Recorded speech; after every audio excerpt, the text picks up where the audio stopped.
dari HDP kan Bapak yang hadir kemarin Pak, kok nggak Anda laksanakan Pak? Oke, izin saya boleh ya. Assalamualaikum warahmatullahi wabarakatuh. Pak pimpinan, Bapak-Bapak sekalian, Pak Bupati, Pak Kapolres, Pak Direskrim, dan Bapak-Bapak semua yang hadir. Yang pertama saya ingin sampaikan sebelum saya menjawab Pak Ketua ya. Di luar itu ada warga dari klaster Pasana. Bukan urusan Anda, bukan urusan Anda. Anda jawab atau Anda yang keluar? Saya jawab, saya perlu sampaikan gitu. Ya. Nggak perlu. Jawab saja yang saya tanyakan. Mengapa Anda tidak laksanakan keputusan Komisi 3? Oke, saya jawab itu dulu ya. Kami bukan tidak melaksanakan, kami tidak pernah menolak. Jadi saya meluruskan pernyataan teman kami ya, bahwa kami tidak pernah menolak keputusan rekomendasi, keputusan hasil RDPU ya. Tapi tidak melaksanakan gitu loh. Keputusan tersebut sampai saat ini belum bisa dijalankan karena ada kendala. Kendalanya ini nanti kita bisa sampaikan dalam pertemuan ini. Nah, sebelum melanjutkan itu, Pak Ketua ya, ini kan forum rapat dengar pendapat ya. Kita semua dimintai pendapatnya untuk mengambil keputusan agar masalah yang ada bisa diselesaikan secara objektif dan jernih. Anda selesai ya, Pak. Di Undang-Undang MD3, saya nih Ketua Komisi 3, pimpinan Komisi 3 memimpin rapat mengatur lalu lintas jalannya persidangan. Ya. Jadi kalau saya sampaikan, Bapak jawab yang menjadi pertanyaan tadi, Bapak jawab saja Pak, jangan di luar topik itu Pak. Ya, saya sudah jawab ya.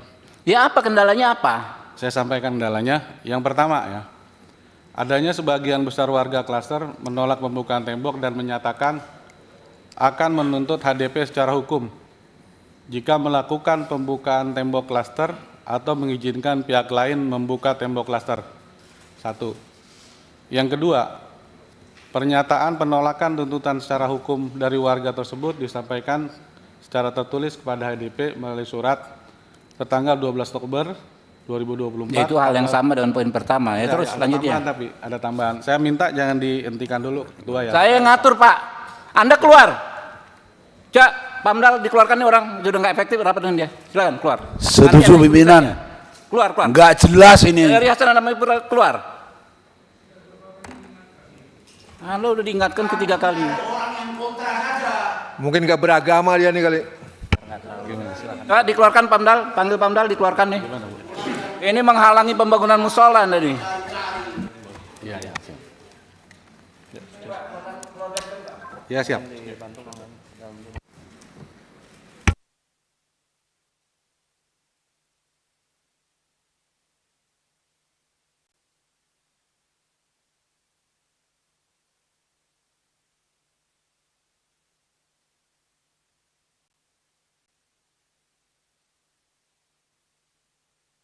Ya, pelan-pelan keluar.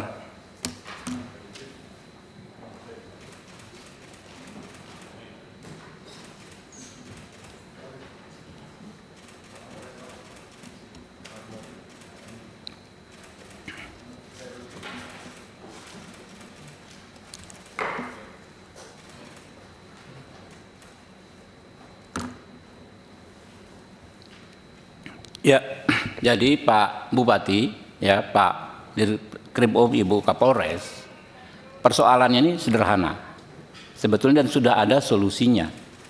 Tinggal dikasih pagar melingkupi semua musola atau dikasih pintu pembukaan ke musola.